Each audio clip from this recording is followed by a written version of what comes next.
Wara li ilu 6 snin sħaħ spalla ma' Joseph Muscat, issa id-deputat Prim Ministru Chris Fearne irrid jindirizza l-kriżi tar-rule of law.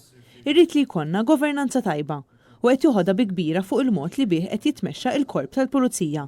Kollha punti li l-Partit Nazzjonalista ilu snin jitkellem dwarhom.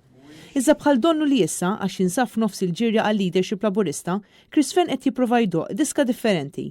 Anzi, għar minn hekk, saħansitra qed jikkopja l-proposti li tressqu mill-kap tal-Partit Nazzjonalista Adrian Delija fil-Kunsill Ġenerali Straordinarju li tlaqqa f'jum ir-Repubblika sabiex tiġi diskussa l-kriżi politika li daħħalna fiha il-Gvern Laburista.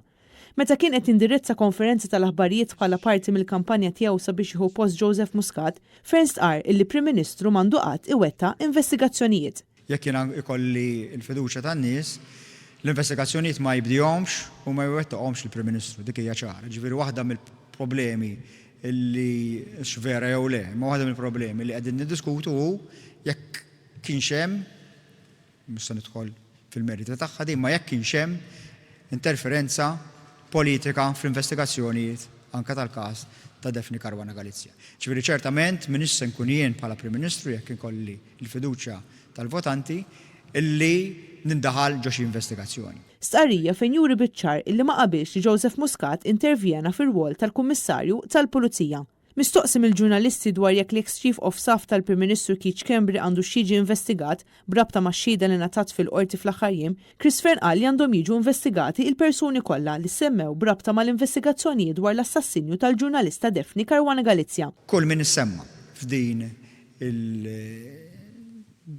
dal-każ għandu jiġi investigat mingħajr ma nħarsu lejn l-uċuħ ta' ħadd mur fuq mill-liġi. Mistoqsi minn Net News dwar il-ħsara kbira li qed tħalli l-kriżi politika li daħħalna fiha l-Labor, Fearne wieġeb hekk. Waħda mill-ewwel prijoritajiet ta' Prim Ministru ġdid għandha tkun illi flimkien ma' soċjetà ċivili, flimkien ma' l-istituzzjonijiet, flimkien ma' partiti politiċi u ma' l-oppożizzjoni, noqogħdu bil-qiegħda madwar mejda, m'hemmx għalfejn tkun ta' ġurnata jew ta' ġimgħa, hemm bżonn illi jekk hemm bżonn nieħdu l-ħin biex insibu soluzzjonijiet li eventwalment anke jwasslu għal riformi fl-istituzzjonijiet u jwasslu għal riforma fil-Kostituzzjoni biex dak illi ġara dawn l-aħħar xhur ma jerġax jirrepeti ruħu mhux biss fil-preżent imma anke fil-futur.